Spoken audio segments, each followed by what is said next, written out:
අපි අරබමු අද පිළිසඳර සාකච්ඡා කරන්නට බලාපොරොත්තු වෙන්නේ පාර්ලිමේන්තු මන්ත්‍රී ආචාර්ය සුරේන් රාඝවන් මහතා සමග. එතුමා ඒ වගේම හිටපු උතුරු පළාත් ආණ්ඩුකාරවරයාද වනවා. මේ සියලු කාරණා හමුවේ යම් යම් කරුණු පිළිබඳව අපට කතා බහ කිරීමට හැකියාව ලැබෙවි. අයබෝන් සුබ උදෑසනක් ඔබතුමාට.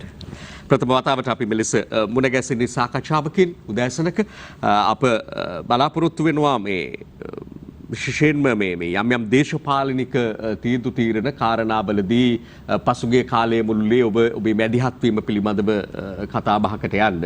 ඊට පෙර ආතුව ආචාර්ය සුරේන් රාඝවන් කියන දේශපාලන භූමිකාව පිළිබඳව මේ රටේ ජනතාව මම හිතන්නේ දැනුම්පත් වෙන එක වැදගත්. මෑත කාලීනව මේ වසර ගණනාවක දේශපාලන ඉතිහාසය තමයි ඔබ මුණ ගැහෙන්නේ. එතකොට මම හිතන්නේ ඔබම කියන එක වඩා හොඳයි කියලා. සුබ උදෑසනක් අයබෝන් මාව මේ වැඩසටහනට ආරාධනය කළාට ඔබ කියන පරිදි මා දන්නේ නැහැ ජනතාවට කොයිතරම් වැදගත්ද කියලා. මම දේශපාලනයට ආපු එක ගැන කතා කරන එක. නමුත් ජනතාවගෙන් පඩි ගන්න කෙනෙක් නිසා මම හිතනවා මාධ්‍ය නියෝජනය කරන නිසා දැන් ආපු ප්‍රශ්න නිසා මට කියන්න වෙනවා. ඔව් ජනතාවගේ පැත්තෙන් විමසිය යුතු කාරණා ගණනාවක් තිබෙනවා. නමුත් ඒවා බොහෝ ඒවා ඔබ දකින හැටියට සුබවාදී කාරණා නොවන නිසා ඊට වඩා හොඳයි කියලා හිතුණා මේ ඔබේ දේශපාලන ආගමනයත් එක්ක ඔබ වඩාත් මේ දේශපාලනය තුල අප කතා කළ යුතුයි කියන දේ වෙත අවධානය යොමු කිරීම. කැමැතිනම පටන් ගමු කියලා කිව්වේ. ඔව් මම හිතන්නේ මේ ඔක්කොමල්ල දන්නවා ඔබත් දන්නවා මම චිට් මන්ත්‍රීවරයෙක්. ඒකත් නිදහස් පක්ෂයෙන් මම යෝජනා වුණා මේ ඉතින් ඒ සාමාන්‍ය ක්‍රමයේ පරිදි පක්ෂයක් යවනවා මේ තමන්ගේ කැමැති ලිස්ට් එක. ඔව්. නිදහස් පක්ෂය තමන්ට කැමැති ලිස්ට් එකක් යවුවා. ඒකෙන් නිදහස් පක්ෂයට අයිති කෝටාව තුල පොදු පෙරමුණ තීරණ ගන්න අය මගේ නම අරගෙන තිබුණා. මේකට හේතුවක් හැටියට මා දකින්නේ මොකද පොදු පෙරමුණට මේ මම සමාජිකයෙක් නෙවෙයි. පොදු පෙරමුණේ නායකාධිකාරින්ව මම දන්නේ නැහැ. ඉතින් මාව තෝරගන්න එක හේතුවක් වෙන්නේ නැත්තේ මම ආණ්ඩුකාරවරයා හැටියට ක්‍රියා කරපු ආකාරය පිළිබඳව යම් වූ අවබෝධයක් ඒ අයට තිබුණ නිසා කියලා මම හිතනවා. මොකද නිදහස් පක්ෂයේ තුලින් පවා නිදහස් පක්ෂයේත් මම හිටියේ 4 වෙනියාට මම හිතන්නේ. අපිට 4 දිනක් ලැබෙන්නේ නැහැ කියලා හොඳටම දන්නවා නිදහස් පක්ෂය. ලැබුණු කෝටායක අනුව මාව යවුවේ 4 වෙනි එක්කෙනාට. කලින් හිටපු ජනාධිපති ගරු මෛත්‍රීපාල සිරිසේන මම හිතන්නේ තමයි එතුමාගේ කැමැත්ත උඩ තමයි 4 වෙනියාවටත් මාව ඇතුළු වුණේ. මොකද පක්ෂය තුල ඊට වඩා ශ්‍රේෂ්ඨ අය ඉන්නවා මේ වැඩ කරපු අය ඉන්නවා. සහ මෙවැනි മന്ത്രിකමක් බලාපොරොත්තුෙන් වැඩ කරපු අය බොහොමයක් ඉන්නවා. කෙසේ හෝ ඒක ආරම්භයේදීම ආందోලනයක් වුණා මේ කලින් ඇමතිවරු වෙලා හිටපු නිදහස් පක්ෂයේ ඇමතිවරයා හිටපු අය උගාක් වෙලාවට මේ නැෂනල් ලිස්ට් එකෙන් ඔය ජාතික ලැයිස්තුවෙන් ඇතුල් වෙයි කියලා කියන අය දාලා මාව ඇයි ගත්තේ කියන එක. එතකොට දැන් ඔබ අද කියුවා වගේම පුවත්පත්වල ලොකු ආందోලනයක් ඇති වුණා. මම මේ බැසිල් රාජපක්ෂ සමග මේ ඩීල් එකක් දාගෙන තියෙනවා. ඊළඟට මගේ දෙවෙනි අය ප්‍රශ්න කරපු එක තමයි මම කැනඩාවේ ඉගෙනුවා. මම මගේ ආචාර්ය උපාධිය එංගලන්තේ ඉවර කරගෙන මම කැනඩාවට ගියා. ඒතර මම කැනඩියන් පුරවැසියෙක් මේ හොරෙන් මම මේක මේ ගත්තා කියන ඔය පුවත්පත්වලම වාර්තා වුණා. ඒ නිසා මට කියන්නට තියෙන්නේ ශ්‍රී ලංකාවේ දැන් ඔබ කියවපු මිනිත්තු 20ක විතර මම පුවත්පත් අහගෙන හිටියා මේ මැදිරියේදී.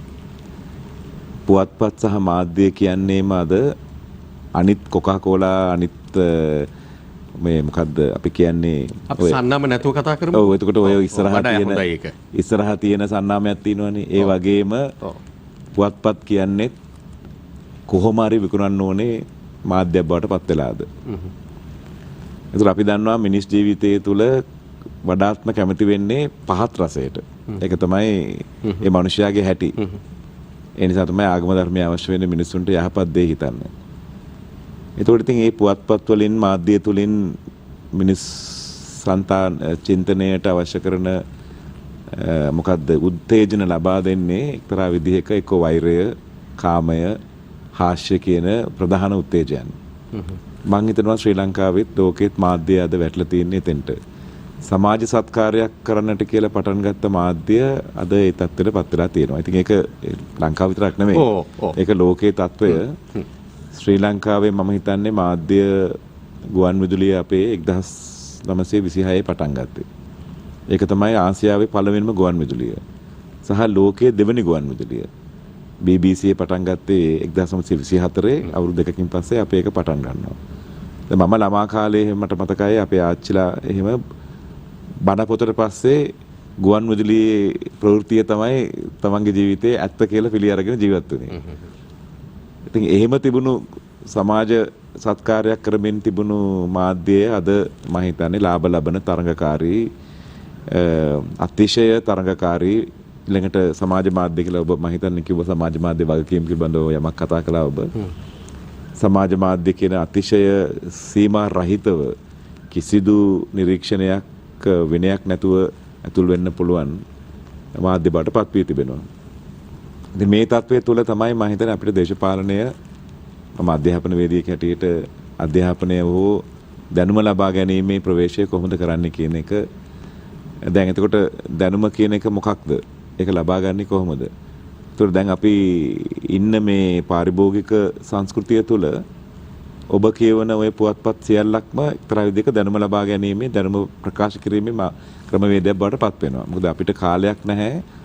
ඔයාව කියන එක ඇත්තද? ඔය එකම මේ ප්‍රවෘත්තිය තව කොහොමද අනිත් පුවත්පත්වල ප්‍රකාශ වෙලා තියෙන්නේ? මොකද එකම ප්‍රවෘත්තියේ ඔබතුමාට පුළුවන්ද මට පොඩි වෙලාවක් දෙන්න? ඔබ යම් කාරණා කිහිපයක් මේ අප ඉදිරිපත් කරමින් තිබෙන වාර්තා පිළිබඳවත් කියන නිසා සහ පුවත්පත් මාධ්‍ය පිළිබඳව කියන නිසා ඇත්තෙන්ම ඔබ අවසානයේ ආපු තැන මේ එකම කාරණාව පිළිබඳ විවිධ වාර්තා කරන අප දකිනවා. එය සංසන්දනාත්මකව ඉදිරිපත් කිරීම එකකට එකක් එතකොට ජනතාව මේක බලන් ඉන්න අහන් ඉන්න ජනතාවට අවබෝධ වෙන ආකාරයට ඇත්ත මොකක්ද කියලා ජනතාව තේරුම් ගන්න නම් මේ කිහිපෙම බලන්න වෙනවා කියවන්න වෙනවා. ඒක ඔබ කියන ආකාරයෙන් ඒක තමයි ඇති වෙලා තිබෙන තත්ත්වය. ඒ සඳහා අප යම් ආකාරයක පහසුකම් සැපීමක් තමයි මේ උදෑසන කරන්න කියන එක විශේෂයෙන් සඳහන් කරන්න කැමතියි මම. ඒ අතරේ ඔබ කියන කාරණාව කලින් කියපු එක මේ බොහෝ වෙලාවට කියවන්න වෙලා තිබෙන කාරණා පළවන කාරණා පිළිබඳව ගත්තාම රටේ දැන් බොහෝ වෙලාවට සුදු වෙමින් පවතින දෑ කියලා අපිට දකින්න ලැබෙන්නේ මේවා. ඉතින් එවැනි තත්ත්වයක් තුළ ඒවා වාර්තාකරණයේ තිබෙන ගැටලු අඩුපාඩු තිබෙන්න පුළුවන්. නමුත් අපිට කියන්න සිද්ධ වෙනවා මේ කාරණා අකමැත්තෙනුවත් ඔබ කියනවා වගේ සමහර කාරණා කියන්න වෙනවා රටට වැදගත් වෙන සුබදායී පුවතක් ජන මනස අවදි කරවන විඥාණයට හොඳ දෙයක් දෙන කාරණා ඉදිරිපත් කිරීම බොහෝ වෙලාවට අපහසු වෙලා තිබෙනවා. හැබැයි ඒ අතරින් අප උත්සාහ කරනවා පුළුවන් තරම් යහපත් කාරණා වැදගත් කාරණා ජනගත කරන්න සමාජගත කරන්න. තව අවස්ථාවක් මේ ඔබට ලබා දීලා තියෙන මිනිත්තු ගණනාවක් ඔබ කියන ওই මාධ්‍ය ඇතුළේම අපේ මේ වැඩසටහන ඇතුළේම වැදගත් දෙයක් ජනතාවට දෙන්න දීපු අවස්ථාවක්. ඒ නිසා ඕනෑම ක්ෂේත්‍රයක වගේ මාධ්‍ය තුලත් පුවත්පත් තුලත් එහෙම යම් හොඳ නරක දෙපැත්තම තියෙනවා නේද? නෑ මේක දෙයක් ප්‍රසන්න නේද? ප්‍රගීත් අපි තේරුම් ගන්න ඕනේ මාධ්‍ය වෙනස් වෙලා තියෙන බව. සත්කාර මාධ්‍යයෙන් සමාජ සත්කාර රාජ්‍යකයි පුරවැසියයි අතර තිබෙන සමාන්තර සම්මුතියට සත්කාරයක් දෙන්න පුළුවන් කියන මාධ්‍යයේ සිට බර්ලින් තාප්පෙන් කඩා වැටුණාට පස්සේ මාධ්‍ය තරඟකාරී ව්‍යාපාරයක් වඩ පත් උනායි කියන එක ඔයා පිළිගත්තේ නැතත් මම පිළිගත්තේ නැතත් ඒක තමයි වෙලා තියෙන්නේ. ඒක සෛද්ධාන්තික ඔප්පු කරලා ඉවරයි. ලෝකේ පුරාම ඒක වෙලා ඉවරයි. ඒ තරඟකාරී වෙළඳපොළ තුල මාධ්‍ය හැසිරීම ලාභ ලබා ගැනීමේ පරමාර්ථයෙන් හැසිරෙනවයි කියන එකත් ඇත්තක්. මේක අපි ඔබට චෝදනා කරනවත් තව කාටට චෝදනා කරනවා එකක් නෙමෙයි.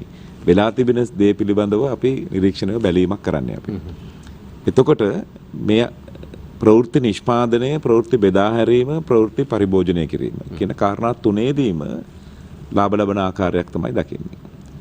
ඒතර මේ ලාභ ලබන ආකාරය තෝරා ගන්න පුළුවන්. දැන් අපි කියමු ඉතිහාසය පිළිබඳව කතා කරන channels තියෙනවා. ඒගොල්ලෝ ඉතිහාසයමයි කතා කරන්නේ. මන්ත්‍රීතුමා හැබැයි මෙහෙම ප්‍රශ්නයක් තියෙනවා. අප මේ උදෑසන පිළිසඳරේ පාර්ලිමේන්තු මන්ත්‍රීවරයෙකු විදිහට ඔබව සම්බන්ධ කරගන්නේ දේශපාලන භූමිකාව තුල කතා බහ කරන්න. එතකොට දැන් අප මේ වටිනා කාලය තුල ජනතාවට ඔබ කියන කාරණා වැදගත් කියනවා නෙමෙයි. තාම වැදගත් කාරණා. ඒක විවාදයකින් තොරව අප පිළිගන්නවා. ඒක නෙමෙයි කාරණාව. මේ වෙලාවේ ඉතා මං හිතන්නේ වැදගත් වෙනවා. ඔබ බලහත්කාරයෙන් ගෙනල්ලා ආණ්ඩුවේ තිබ්බේ නෑ මම හිතන විදිහට ඔබේ කැමැත්ත ඇතිව ඔබට අවස්ථාවක් දීලා තිනවා පාර්ලිමේන්තු මන්ත්‍රීවරයෙක් විදිහට කටයුතු කරන්න. එතකොට මේ පවතින දේශපාලන තත්ත්වය පිළිබඳව. ඔබ විසින් ගනු ලැබූ තීන්දුව තියෙන ඔබ හිටපු ආණ්ඩුකාරවරයා උතුරේ. ඔබ ගනු ලැබූ තීන්දුව තියෙන. අපි යමුකෝ මෑත කාලින ඔබ ගත්ත ඔබ එළඹුණා යම් කාරණාවකට ඔබ ඒ වෙනුවෙන් පෙනී හිටියා. එහි ප්‍රතිඵලය ලැබුණ පසුගියදා පොසොන් පෝය දවසේ ජනාධිපතිවරයා සිරකරුවන් 93 දෙනෙකුට සමාව ලබා දෙනවා. ජනපති සමාව ලබා දෙනවා. ඒ අතරින් 16 දෙනෙක් හිටපු LTTE සිරකරුවන් දේශපාලන සිරකරුවන් බවට පත්වෙච්ච LTTE සමාජිකයන්. ඒ අයට සමාව ලබා දීමේ කාර්යයේ ඔබ පෙනී සිටි බව මම හිතන ඔබත් කියනවා. අපත් දන්නා තත්ත්වය. ඇයි ඒ වැනි තත්ත්වයක් වෙනුවෙන් පෙනී හිටියේ මොකක්ද ඔවුන්ට නිදහස ලබා දෙන්න ඕනේ කියලා ඔබ හිතන තත්ත්වය මොනවද සාධාරණ කාරණා? එතකොට මේ දේශපාලනය හා සමාජය මාධ්‍ය අතර තියෙන සහසම්බන්ධය තමයි අපි කතා කළේ. පැහැදිලිව. මම හිතන්නේ දේශපාලඥයන් මම ඊටාම් ප්‍රවේශම් වෙනවා බහුතර දේශපාලඥයන් කරන වරදක් නොකර ඉන්න. ඒ තමයි හැම දෙය ගැනම දන්නවයි කියලා කැමරා ඉස්සරහට ආවිලා පඬිතකම් නොකියන්න.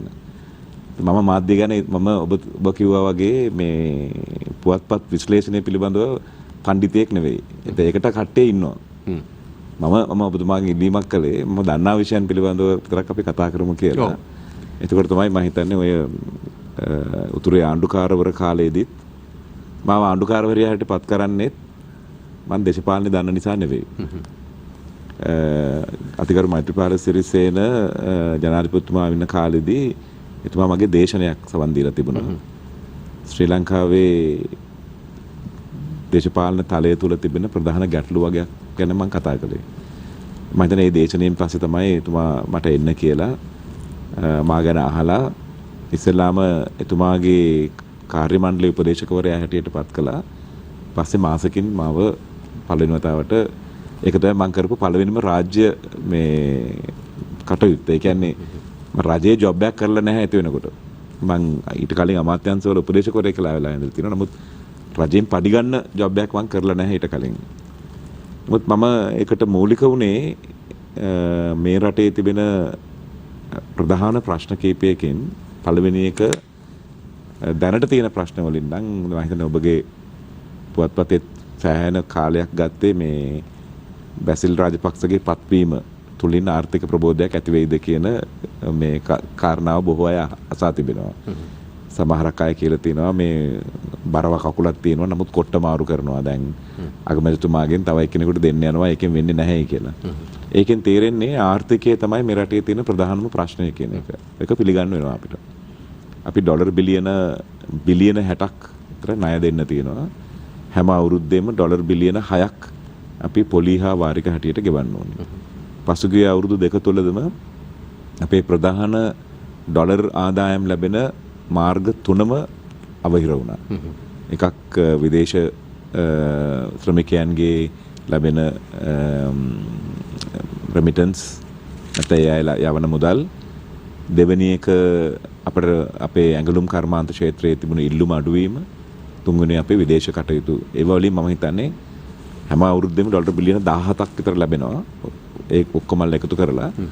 නමුත් ඒ දෙකම අඩු වුණා අපිට. මේ නිසා ආර්ථික අර්බුදය මේ රටේ දැන් තිබෙන ප්‍රධානම ප්‍රශ්නයයි. වෙන ප්‍රශ්න තියෙන්න පුළුවන්. කොවිඩ් ප්‍රශ්නය තියෙනවා. නමුත් ඒවා වුණත් පාලනය කරගන්නට උදාහරණයක් වශයෙන් අනිත් රටවල් එක්ක සංසන්දනය කරද්දී පොහොසත් රටවල් එක්ක සංසන්දනය කරද්දී අපි ප්‍රමාණාත්මක වැඩ ගාක් කරලා තියෙනවා. මොකද ජනතාව අතර තියෙනවා තාමත් දෙන්න ඕනේ කියලා. තවත් මදි අපි දුන්නු සහන කියලා. ඒක සාධාරණයි. ආර්ථිකය අපි ගොඩනගන්නට තියෙන බාධා මොනවද? ශ්‍රී ලංකාවට ආර්ථිකය ගොඩනගන්න නම් අපි අපගාව ಖನಿජ තෙල් වගේ අමුද්‍රව්‍ය නැති නිසා ආයෝජනය තුලින් ලැබෙන ප්‍රතිලාභ තමයි අපි ගොඩනගන්නට වෙන්නේ. ආයෝජනය නොලැබෙන්නේ ඇයි ශ්‍රී ලංකාවට කියන ප්‍රශ්නේ මතුවෙනවා. දැන් කලාපයේ තියෙන රටවල් එක්ක බලපුවම අපි කියමු ඉන්දියාවට ලැබෙන ආයෝජනය පිටරට ආයෝජනය සිංගප්පූරුවට හෝ වෙනත් රට තියෙන ළඟ තියෙන රටවල් වලට ගත්තම ශ්‍රී ලංකාවට ලැබෙන ආයෝජනය අපි සතුටු නැහැ. සතුටු නැති ස්ථානයක අපි ඉන්නේ. ඒකට ප්‍රධාන හේතුව තමයි ආයෝජකයන්ගේ මනස්වල ඒගොල්ලන්ගේ ගණනය තුල තියෙනවා ශ්‍රී ලංකාවේ තවමත් ප්‍රජාතන්ත්‍රවාදය පිළිබඳව නීතියේ ස්වාධීනත්වය පිළිබඳව ගැටලු තිබෙන බව. ආයෝජකයෙක් ඉන්නේ නැහැ රටක ස්ථාවර භාවය පිළිබඳව ඒගොල්ලන්ට සැක තිබෙනවා නම්. ආයෝජකයෙක් ඉන්නේ නැහැ නීතියේ ස්වාධීන භාවය ප්‍රශ්නයක් තිබෙනවා නම් නැත්නම් අපේ රටේ නීති සම්පාදනය මදි නම් අපි කියමු ව්‍යාපාරික නීති කමර්ෂල් ලෝ කියන සයිඩ් මේ පැත්තෙන් අපි ඊටම දුර්වල නම් ඒවා කතා කරන්න වෙන්නේ තාමත් එංගලන්තයේ උසාවියේ නම් ආයෝජකෙක් එන්නේ නැහැ. මම හිතන්නේ මෙන්න මේ ගැටලුවට ප්‍රධානව බලපාන්නේ ජාත්‍යන්තර තුළ මිත්‍යාවක් තිබෙනවා. ගොඩනගපු හෝ ගොඩනගමින් දිගටම ගෙනියන මිත්‍යාවක් තිබෙනවා. ශ්‍රී ලංකාවේ ප්‍රජාතන්ත්‍රවාදය ඊටාත්ම දුර්වල ප්‍රජාතන්ත්‍රවාදයක් කියලා. දැන් මේකට හේතු සාධක නැතුවම නෙවෙයි.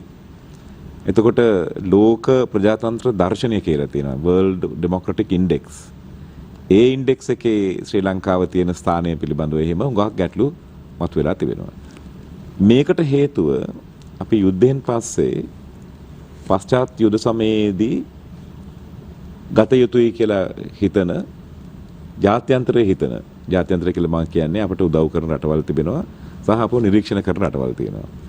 යුරෝපා හවුල, එක්සත් ජාතීන්ගේ සමුළුව, එක්සත් ජාතීන්ගේ මානව කවුන්සිලය, එක්සත් ජාතීන්ගේ මහා මණ්ඩල සැසිවාරය, ආසියානු රටවල් මෙන්න මේ ජාත්‍යන්තරය විසින් අපට නිතරම බලපෑම් කරනවා අපේ ප්‍රජාතන්ත්‍රවාදී ඝනත්වය ඩෙමොක්‍රටික් තික්නස් එක නැත්නම් ඩෙමොක්‍රටික් ඩෙප්ත් එක වැඩි කරන්න කියලා.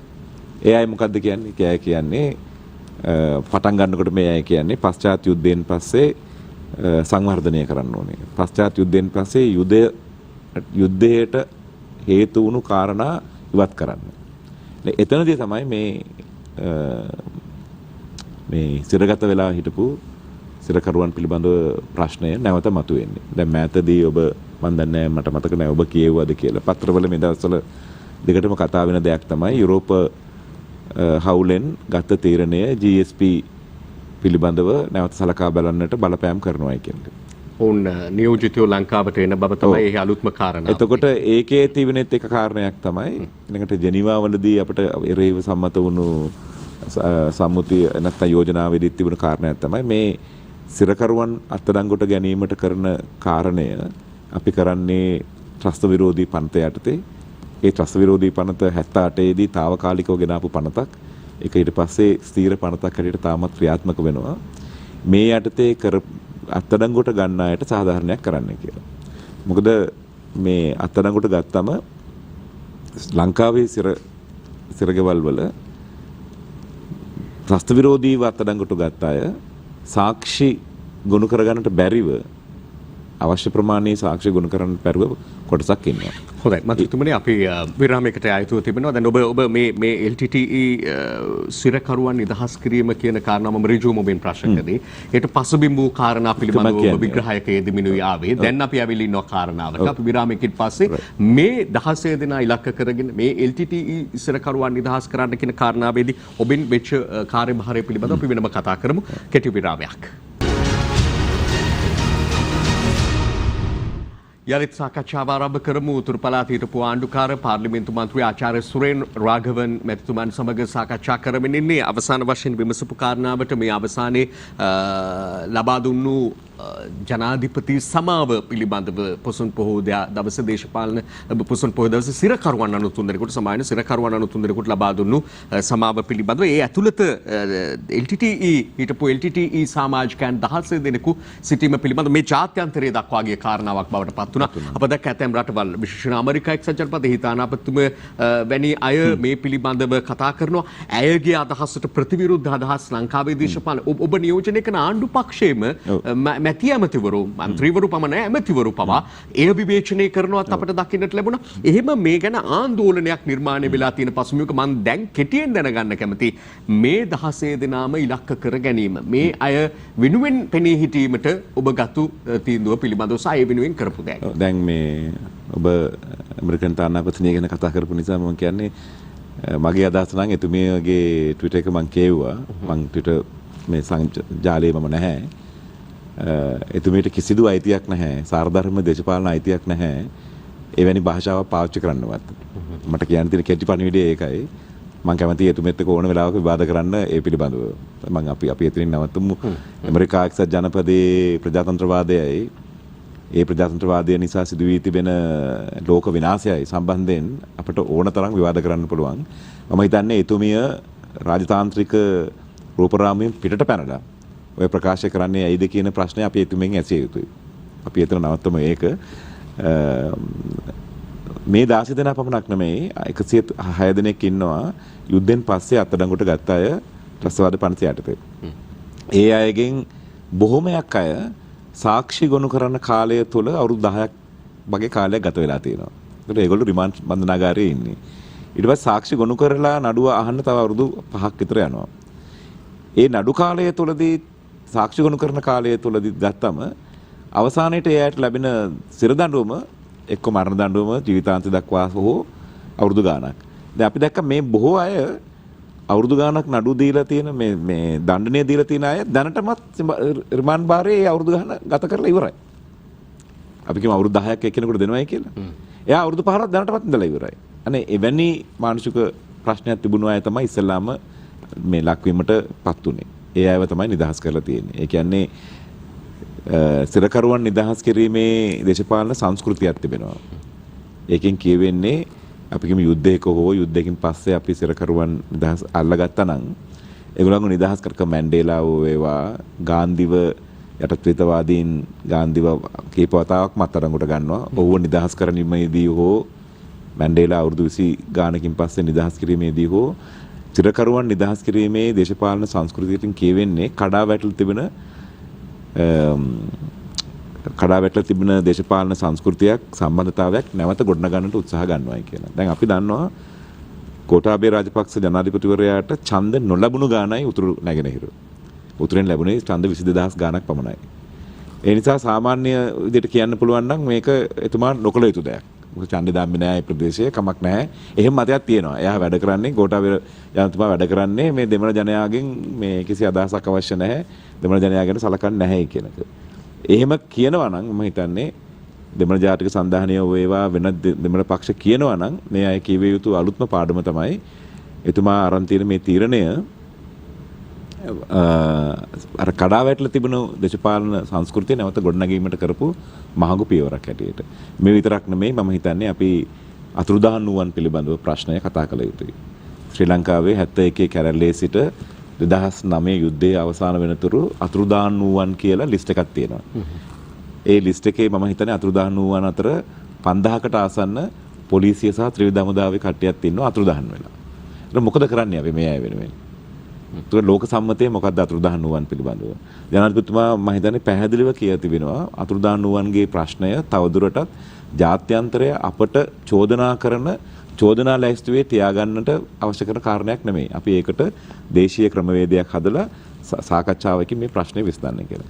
මම දන්නේ නැහැ කොතන හෝ මේ නිලධාරී තන්ත්‍රණය තුළ හෝ නැත්නම් ආයතන කීපයක්ම සම්බන්ධ වෙන්න ඕනේ මේකට. ඒ කියන්නේ නීතිපති ආයතනය, ඊළඟට බන්ධනාගාරය, රහස් පොලිසිය, හමුදාව ඒ ආයතන කීපයක තියෙන සම්බන්ධීකරණයේ තියෙන කඩාවැටීමක් නිසා දන්නේ මේ දේවල් ප්‍රමාද වෙනවා.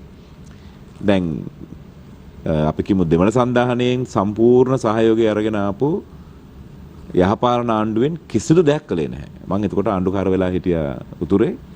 කාර්යාලය පාව ඒගොල්ලන්ට විවෘත කරගන්න බැරි වුණා අතුරුදහන් වූවන්ගේ. නමුත් ජනාධිපතිතුමා කියලා තියෙනවා අතුරුදහන් වූවන්ගේ ක්‍රියාමාර්ගයට අයවැයෙන් මුදල් වෙන් කර තිබෙනවා.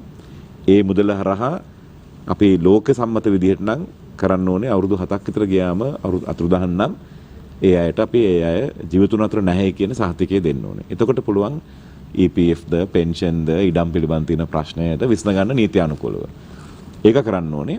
ඊට පස්සේ අතුරුදහන් වූවන් කියලා පිළිගත්තා නම් ඒ අයට වන්දියක් ගෙවීම තමයි සාමාන්‍යයෙන් ඔය ආජන්ටිනාව වගේ ඉඳලා හැම රටේම යුද්ධය තිබුණු රටවල කරලා තිබෙන්නේ. ඉතින් මම හිතනවා මේ ක්‍රමවේදයට අපි යන්න ඕනේ. එහෙම යන්නේ ඇයි අපි මේ සිරකරුවන් සහ අතුරුදහන් වූවන් පිළිබඳව මේ ගල් කැට දෙක තමයි බොහෝ වෙලාවට හැම ජාත්‍යන්තර සංවිධානයක්ම ජාත්‍යන්තර සමුළුවක්ම ජාත්‍යන්තර සම්මේලනයක්ම ශ්‍රී ලංකාවට විරුද්ධව ගහන කැටපැල්ල එක. දැන් මම 2019 ජෙනීවා සමුළුවට මම සහභාගී වුණා ලංකාව නියෝජනය කරමින්. එතනදී අපිට පුළුවන් වුණා මතවාද උඟක් වෙනස් කරන්නට. නමුත් ඒකෙන් අපිට තේරෙන්නේ මේ මතවාදත් සමග අපි එන්ගේජ් වෙන්න ඕනේ. මේවත් සමග අපි සහසම්බන්ධ වෙන්න ඕනේ.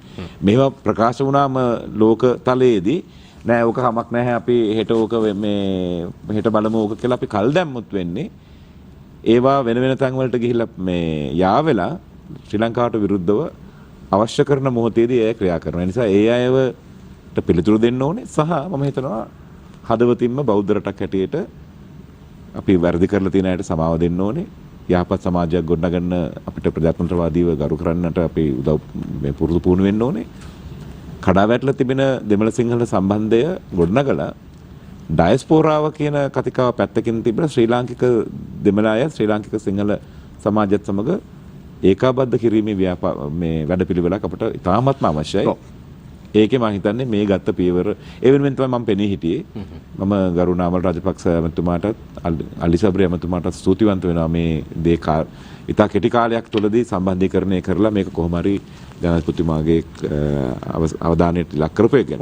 ඔබේ පැහැදිලි කිරීම ඇතුලේ තවත් අපට යා හැකි මාවත් විවර වෙනවා මේ සාකච්ඡා කරන්න තේමාවන් ගොඩ නැගුණාට මම හිතන්නේ ඒ වෙතම ගියොත් එහෙම අපිට මේ වෙලාව ඇතුළේ අපිට වෙන දවසක කතා කරන්න වෙන්නේ. නෑ ඔබ හරි. අපි එමු මේ ලංකාදීප මේ ඇතුල් පිටු වාර්තාවක දකින කාරණාවක් මට අවධානයට යොමු වුණා මගේ ජනතාව වෙනුවෙන් ප්‍රශ්න කළ යුතු කියලා විශේෂයෙන් ඔබ අධ්‍යාපනඥයෙක්. ඔබ අධ්‍යාපන තාම වැදගත් අධ්‍යාපන පසුබිමක් එක්ක ජාත්‍යන්තරය තුල කටයුතු කරලා එහිම එන මන්ත්‍රීවරයෙක්. ඒ නිසාමයි මම මේක අහන්නේ ඔබෙන්.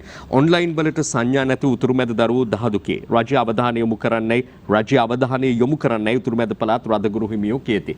මේ උතුරුමැද මෙහෙම නම් උතුරට යනකොට මේ තත්ත්වය මීටත් වඩා බරපතල වෙන්න පුළුවන් කියලා අප හිතනවා. මෙන්න අපේ ඉදිරිපත් කරන වාර්තාව. ඉතින් මම කැමති ඔබෙන් දැනගන්න මේ පවත්න තත්ත්වයත් එක්ක අධ්‍යාපනය වෙනස් වෙන්න වෙලා තිබෙනවා. ඒ සම්බන්ධව ඔබ නියෝජනය කළ උතුරේ තත්ත්වය කොහොමද සැබවින්ම මේ වෙලාවේ? ඔව් ඒක හොඳ ප්‍රශ්නයක් මම හිතන්නේ උතුර පමණක් නෙවෙයි මේ ගිය බදාදා පාර්ලිමේන්තු කල්තබේ යෝජනා මේ විවාදයේදී මම මේ ප්‍රශ්නය තමයි ගොඩනැගුවේ. අධ්‍යාපන ඇමති මහාචාර්ය ජී.එල්. පීරිස්තුමාගේ මේ ප්‍රශ්නය ගොඩනැගුවා. මොකද ශ්‍රී ලංකාව පමණක් නෙමෙයි ලෝක වසංගත මේ කොවිඩ් තත්ත්වය තුළ අපිට එකපාරටම අපිව ලොකු අර්බුදයකට ඇදලා දැම්මා. ඒ අර්බුදයෙන් බොහෝ පෙනෙන දේවල් තිබෙනවා. ආර්ථික කඩාවැටීම්, සංචාරක කටයුතු නැතිවීම, කර්මාන්තශාලා අඩපණ වීම, සංචරණය සීමා වීම. නමුත් අපිට නොපෙනෙන දෙයක් තමයි දීර්ඝකාලීනව ශ්‍රී ලංකාවේ සමාජයට, බුද්ධියට, ආර්ථිකයට, සංස්කෘතියට බලපාන්න පුළුවන් දීර්ඝකාලීනව ඇතිවෙච්ච මේ බලපෑම පාඩුව ඉංග්‍රීසියෙන් කියනවා ඩෙන්ට් එක වෙලා අධ්‍යාපන ක්ෂේත්‍රයට උනේ. මොකද අධ්‍යාපනය කියන්නේ සාමූහිකව කරන්න ඕන දෙයක්. මොකද ඒක කරන්න බැරි වෙලා තියෙනවා. අපිට දැන් එකපාරටම වුණා එතකොට මේ මාර්ගගත කියන මේ ක්‍රමයට යන්නට. නමුත් මාර්ගගත ක්‍රමයට අපිට මාසකින් යන්න බෑ. ඒක ලොකු ව්‍යුහයක් තුලද යන්න ඕන. තාක්ෂණය පමණක් නෙවෙයි දරුවන්ගේ පැත්තෙන්, දෙමව්පියන්ගේ පැත්තෙන් ගුරුවරු උගන්වන තාක්ෂණය, ක්‍රමවේදය සියල්ලක්ම වගේ. නමුත් මම හිතනවා ලංකාවේ එක්තරා විදිහක අපි කියනවා ඩීප් වෙල් එකට තල්ලු කරපුවම මොහොතේ නැත්නම් මේ පීනුම් තටාකයේ කෙරවලකට තල්ලු කරපුවම කොහොම හරි පීනලා ඉස්සරහට එනවා. එහෙම තමයි වෙන්නේ. ඒ වගේ අපි ඩීප් එන්ඩ් එකෙන් ස්විම් කරගෙන ඉස්සරහට ඇවිත් තියෙනවා. නමුත් මේකේ තිබෙන ප්‍රධානම දේ තමයි මම හිතන්නේ මේක අවස්ථාවක් කරගන්න ඕනේ අපිට ශ්‍රී ලංකාවේ අධ්‍යාපනයේ පරමාදර්ශ මොනවද? අපේ දර්ශනය මොකද්ද? ඇයි අපි ඉස්කෝල කරන්නේ? දැන් ඔබ දන්නවා පාසල් කීයක් ලංකාවේ තියෙනවද කියලා? ලංකාවේ පාසල් 10100ක් පමණ තිබෙනවා. සාමාන්‍ය දවසක් නම් උදේවරුේ මිලියන 4ක් දරුවෝ නැගිටලා මේ පාසල් 10000ට යනවා. එහිදී රජයෙන් පඩි ලබන ගුරුවරුන් හැටියට ගුරු දෙවිවරු 250000ක දරුවන්ට උගන්වනවා. අපි මේ ක්‍රියාවලිය කළ යුත්තේ ඇයි? කියන දාර්ශනික ප්‍රශ්නයට මුහුණ දෙන්න වෙනවා මෙවැනි අර්බුද අපිට මම හිතන්නේ ඒක හොඳයි කතා කරන්න. එතකොට ඊළඟට මේ ක්‍රමවේදයමද අපි කළ යුත්තේ. මේ පාසල් 10000 ගොඩනැගිලි හදාගෙන ළමයින්ට එතෙන්ට එන්න කියලා ඒවට ඇතුල් වෙන්නට තියෙන මහා ජරා වැඩ සම්පූර්ණ දූෂණය ඇඩ්‍රස් මාරු කරමින් ළමයි ඉපදින්න කලින් නැත්නම් විවාහ වෙන්න කලිනුත් වෙන කොහේ ලිපින අරගෙන එවැනි වූ මේ සම්පූර්ණ ක්‍රියාදාමයට සිදුවිය යුතුද?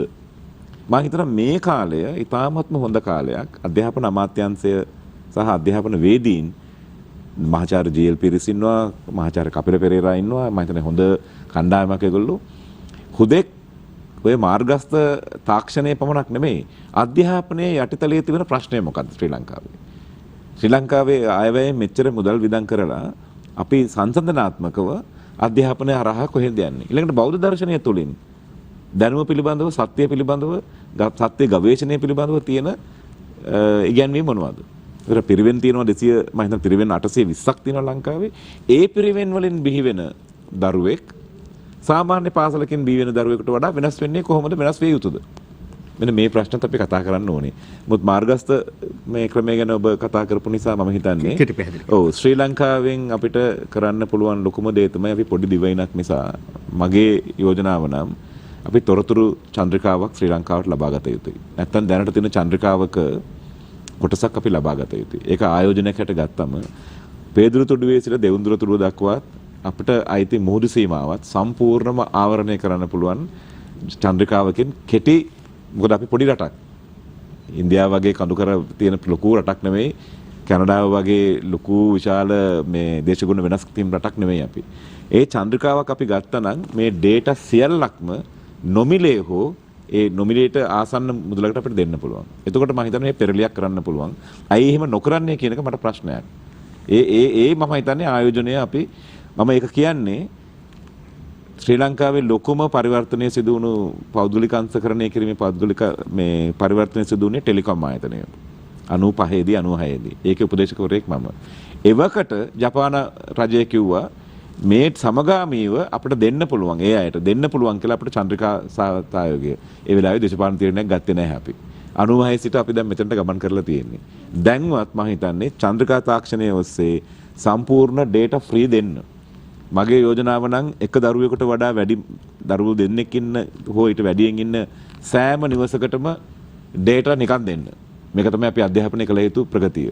ඒ ඩේටා පාවිච්චි කරලා මොනවද ළමයි කරන්නේ කියන එක සංස්කෘතික පිළිබඳව වෙනම සාකච්ඡාවක් කළ යුතුයි අපි. මුත් පියාඹන්න ඉඩ දෙන්න. පියාඹන්නේ කොහෙද කියලා අපි සංස්කෘතිකව තීරණය කරගමු.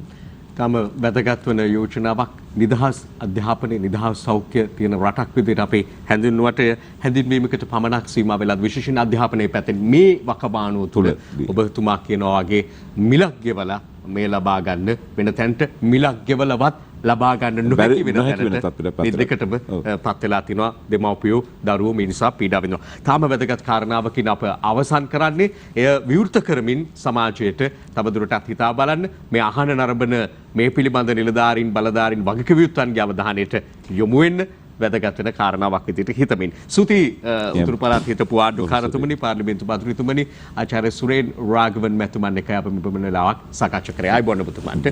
අපි එසේපෙව අපි යලිත් ඔබ මුණ ගැසුණා. හෙටත් උදෑසන එතෙක් ඔබට සුවදායි සුබ දවසක් ප්‍රාර්ථනා කරනවා.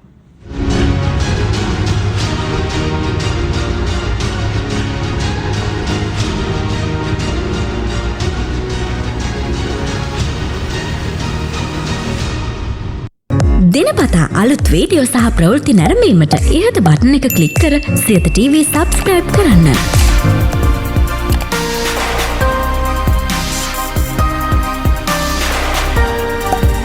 අලුත් වීඩියෝ ගැන මුලින්ම දැනගන්න මෙම සීනුව ක්ලික් කරන්න.